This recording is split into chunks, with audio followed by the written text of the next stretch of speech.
90% people కాన్ఫిడెన్స్ని దూరం చేసే అలవాట్లు. First one, opinion addiction. ప్రతిసారి పక్కవారి ఒపీనియన్ గురించి ఓవర్ థింకింగ్ చేయడం. వాళ్ళేమనుకుంటారో వీళ్ళేమనుకుంటారో అని ఆలోచించడం. ఈ అలవాటు వల్ల మనకు సెల్ఫ్ బిలీఫ్ తగ్గుతుంది. మీ బ్రెయిన్ డెసిషన్ తీసుకోలేదు, పర్మిషన్ అడుగుతూ ఉంటుంది. ఒక విషయం గురించి ఎంతో అవగాహన ఉన్నా దాని గురించి మాట్లాడటానికి భయపడుతుంటారు. దీనికి కారణం మన కాన్ఫిడెన్స్ని వేరే వాళ్ళ చేతిలో పెట్టడం. Second one, comparison trap. Comparison అనేది అన్నిటికంటే చాలా పెద్ద మిస్టేక్. మిగిలిన వారు ముందుగా సక్సెస్ అయిపోతున్నారని, నేను లేట్ అవుతున్నానని, వారి లుక్స్ బాగున్నాయని నేను బాగోలేనేమో అని ఇలాంటి వాటి వల్ల మన సెల్ఫ్ కాన్ఫిడెన్స్ చచ్చిపోతుంది. Third one, fear of mistakes. Confidence ఉన్నవారు రిజల్ట్ గురించి ఎక్కువ వరీ అవ్వకుండా తనకు తెలిసిన పనిని చేస్తూ ఉంటారు. ఫెయిల్ అయితే ఫెయిల్యూర్స్ నుంచి నేర్చుకొని మళ్ళీ కొత్తగా ట్రై చేస్తారు.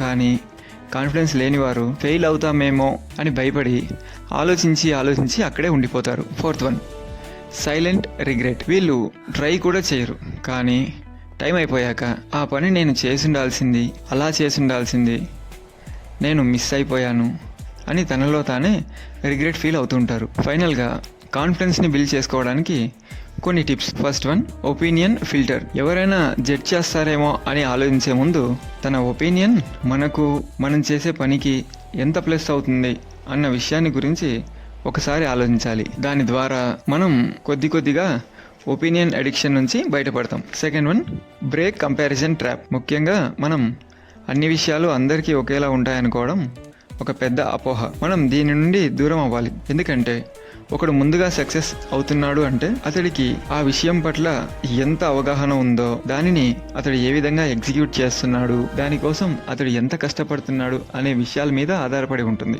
కానీ ఈ అంశాలన్నీ మనకు వేరుగా ఉండవచ్చు. దీనిని బట్టి మన ప్రయత్నాల్ని మనకు సరిపోయే విధంగా మార్చుకోవాలి. Final one, ready to face mistakes. ఏదైనా పని చేసే ముందు ఫెయిల్ అవుతామేమో అన్న భయాన్ని విడిచిపెట్టాలి. దాని బదులు మనం ఆ పనిని ఎంత బాగా చేయగలం అన్న విషయాన్ని గురించి ఆలోచించాలి. అంతేకాకుండా we have to prepare for plan B.